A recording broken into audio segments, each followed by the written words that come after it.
President-elect Donald Trump holding his first public events today since the election. You know, he's been in Trump Tower talking to all these potential cabinet members for the last couple of weeks. But tonight he launches a tour across America, thanking voters who sent him to the White House. Welcome to a brand new hour of America's Newsroom, everybody. Hour 2. I am Martha McCallum. Today's Thursday. It is. And it's December 1. December 1. 62 degrees today? Rabbit. I'm Bill Hemmer. Good morning. Too late for that. What is that? You're supposed to say that when you wake up in the morning on the first day of the month, but I always forget. But our assistant said it for us today. I see. I'll start the habit. So that's good luck for you. You're all Thank good. you. I appreciate it. So a thank you rally later tonight, Cincinnati, Ohio, celebrating a stunning victory 3 weeks ago. But first, Mr. Trump goes to Indiana to highlight the deal with Carrier that could save 1,000 American jobs. And Rich Edson leads our coverage. He's live in Indianapolis. And what do we know so far about the terms of this deal with Carrier, Rich? Now, good morning, Bill. And we don't know all that much. Carrier in February said it was going to move 1,400 jobs from this area, including this plant. It now says it's going to keep about 1,000. It acknowledges that the state of Indiana has agreed to an incentive packages, but we don't know the details of how much that's going to cost the state.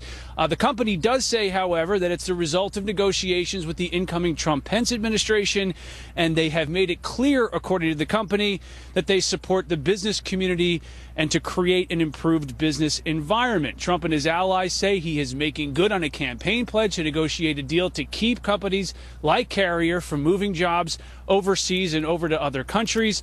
Also possibly at play here, Carrier is owned by United Technologies.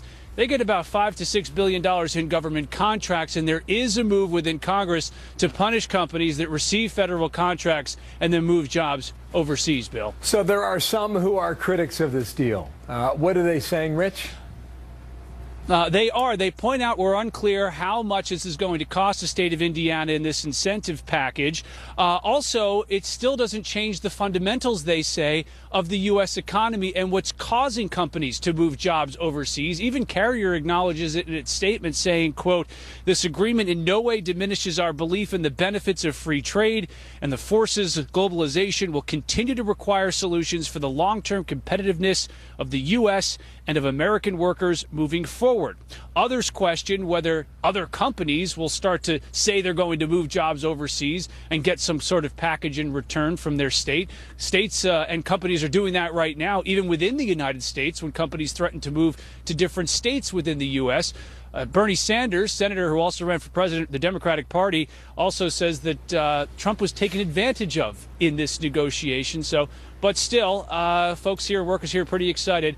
They say there could be a commitment of about 1,000 jobs staying in the United States, Bill. Rich, thank you. Rich Edson on scene there in Indianapolis. Thank you, Rich. Martha. Fascinating to watch this play out so far, and Donald Trump's not even president of the United States yet. Brett Baird joins us now, anchor of Special Report. Good morning, Brett. Good to see you this morning. You know, you look at this deal, and obviously it's a nice headline for Donald Trump as he heads on this victory tour. What do we expect to see, and what do you think is the reasoning behind the sweep that he's about to make?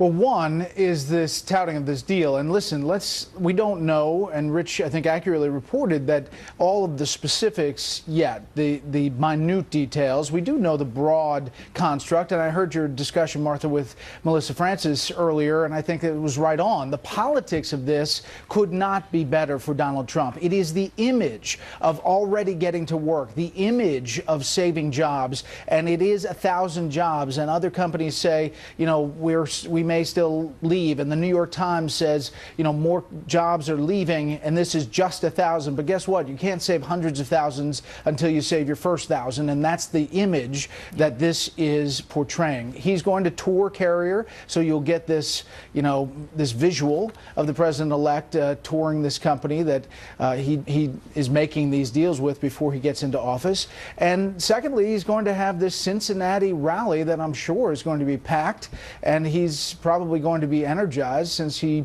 hasn't been out on the trail in quite some time. Yeah. You know, it's interesting to think about the relationship between this future president and corporations and President Obama and the way that he viewed corporations. You know, he often talked about corporations in a negative light.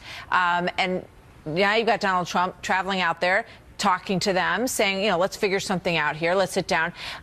This is President Obama talking about corporations and visiting a phrase that was difficult for Mitt Romney during the last round. The true measure of our prosperity is more than just a running tally of every balance sheet and quarterly profit report. I don't care how many ways you try to explain it. Corporations aren't people. People are people. But people work at corporations, Brett, and we've seen them last night on television on our channel saying, look, I didn't even vote for the guy, or I didn't really like him, but this is great for me and my family.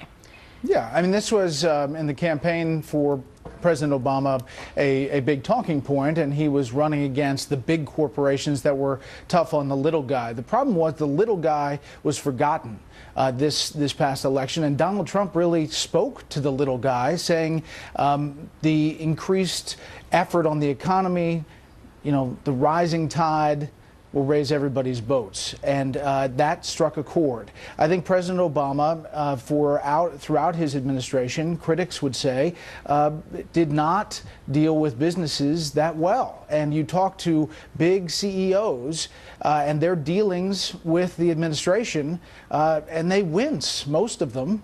They will tell you privately that they had not the best experience. Well, he didn't have a lot of people who had any experience in business. He had no experience in business, and now you've got the exact opposite of that, someone who has no experience in politics and a ton of experience in business. And you look at the difference that it may make in the cabinet makeup as well so far, Brett.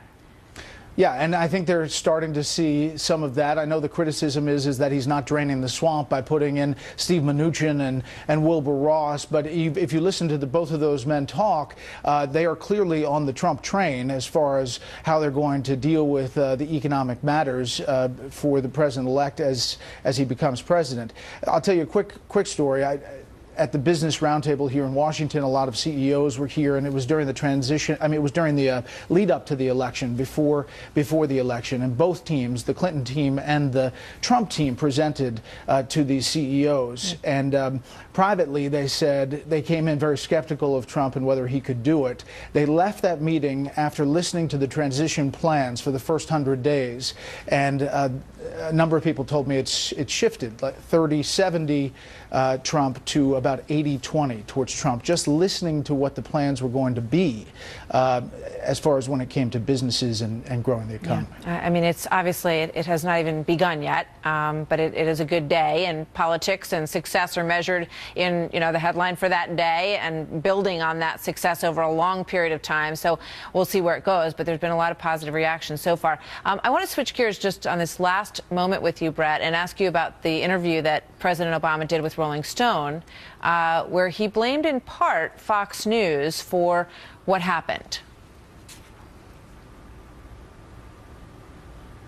Oh, I thought you were playing a soundbite. Sorry about that. It felt like we might be. But just imagine. Actually, we're going to play the soundbite in just a little while, and we're saving it for another segment. So stick around to hear the soundbite. But, Brett, fantastic. I know you're familiar with it. No, I am. What do you think?